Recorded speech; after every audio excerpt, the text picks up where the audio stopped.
happens now, because the Dalai Lama is 89. He's not going to live forever.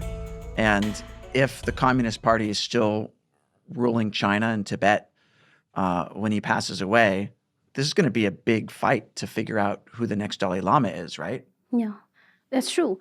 But from His Holiness the 14th Dalai Lama, his office, and the Tibetan government in exile, we have made many public announcement categorically denying and renouncing any form of decision or announcement that Chinese Communist Party and its leadership could make in intervening in this process. And in fact, during the previous sequence time, we've had many meetings, public grassroots level meetings, where leadership from grassroots level came together and decide and had discussion on this matter. And we've all come together to say that, this is going to be a big problem in coming future, especially with the reincarnation of the 14th Dalai Lama, because it will be a huge game that China could play. And we do recognize that. And I think the international community, especially the international leadership, do know that it will happen. So what we're saying is, so far, in the past, it's always been a religious matter that has been taken care by the Dalai Lama and his office, and so will it happen in future. And that China has got nothing to do with it. Chinese Communist Party and its leadership has got nothing to do with this matter at all.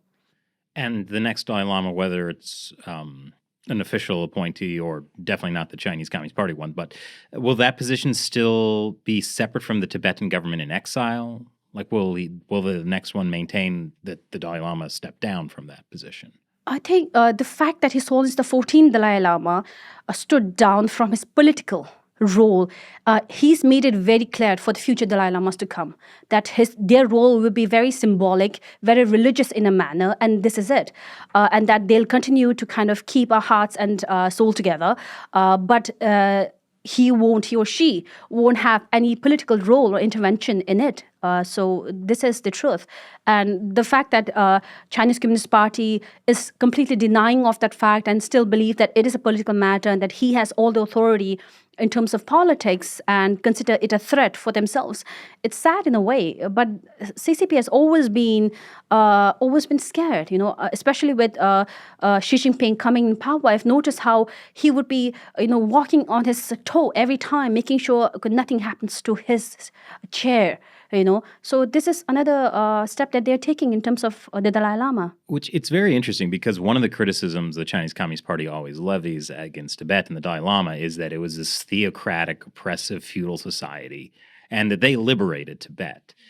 Now the Dalai Lama has stepped down from his political authority, but the CCP doesn't like that because they want the Dalai Lama to have that political and religious authority, so the person they put in charge would be the theocratic, oppressive leader that they've always accused the Dalai Lama of being. Yeah, perhaps another puppet, like their own recognized Panchen Lama. So this is something that they would prefer, unlike a elected leadership that would not agree with them at all. So this is a much more comfortable position for them than a puppet future Dalai Lama that they would recognize. Well, so I guess this goes to a bigger question of, like, what is a government in exile? Back when I was in high school, some of my friends and I decided if we declared ourselves the Brazilian government in exile, we would be the Brazilian government in exile as soon as the Brazilian government rejects it. And so... That was what you were doing in high school? Yes. Okay. That and musical theater. Many things. But so as far as I'm concerned, I am still part of the Brazilian government in exile. But so what does a real government in exile actually do? I'm sure you're not levying... Or do you do taxes? I don't know what. So the Tibetan government in exile began with actual political head of that time of the free and independent Tibet coming in exile, and along with him escorted by the leadership under him, followed by a chunk of his people.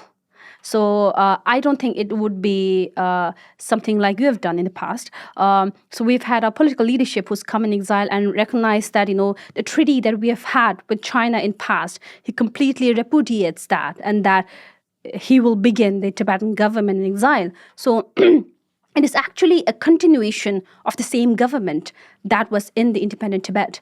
And from 1960 until today, we've had generations of leadership, especially after 2001, when the political authority is given entirely to the people and their elected leadership. And what we have today is not taxation, because we are based in exile within the territory of Union of India. So we have what we call a voluntary contribution. So the Tibetan community outside the occupied Tibet, we offer a contribution to the Tibetan government in exile. As per our salaries or whatever we're earning, we offer our share aside from the taxes that we are paying to the respective countries, like what I'm doing in India or my fellow Tibetans are doing in America, we still pay a contribution to our exile government. And this is how we run administratively, apart from the many different supports that we get. Do you issue like policies? Absolutely, we do. As Parliament in exile, what we have is our role as lawmakers, like any other democratic nations, where we are elected first of all. After which, our role as policymakers, lawmakers, where we try to keep a balance and check and balance and a way of controlling or questioning the executive body, the Kashak, we call it. And so far, we've only had a he. So we get to question him. We get to ask him what he's done in the past. It's in March when we have a budget session, pretty much like any other countries. And September, after a month, I'll go back for the general session when we get to question the Kashak of what he's done with the money that we have sanctioned.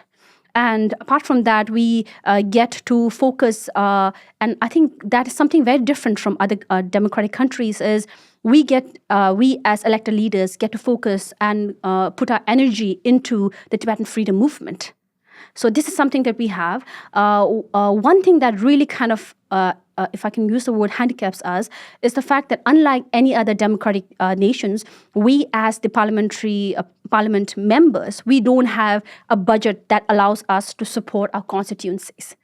And this is what is unique about us, because we are elected as per the actual map of Tibet, not according to where I was born, that is in India. So because my parents who were from Central Tibet, Utsang, I stand for my election from Central Tibet constituencies. So we have 10 seats each allocated to the actual traditional map of Tibet, not the one that CCP has divided into. And we have 10 seats each. We have got 2 seats each allocated for the religious sects, that is the Buddhist sects, and 2 for the traditional religion of Tibet, that is 40. And then 2 seats for North and South American Tibetans, 2 seats for the European Tibetans, and 1 seat for the Australasia, as we call the Asian countries outside India, Nepal, Bhutan. So this is how we are 45 of us, and we are engaged in this public service and Tibetan freedom movement that way. But you don't administer any of those regions. I mean, so there's no administration involved in government. We can't, because we act as, of course, the legislative body. It's not like we are part of the administration.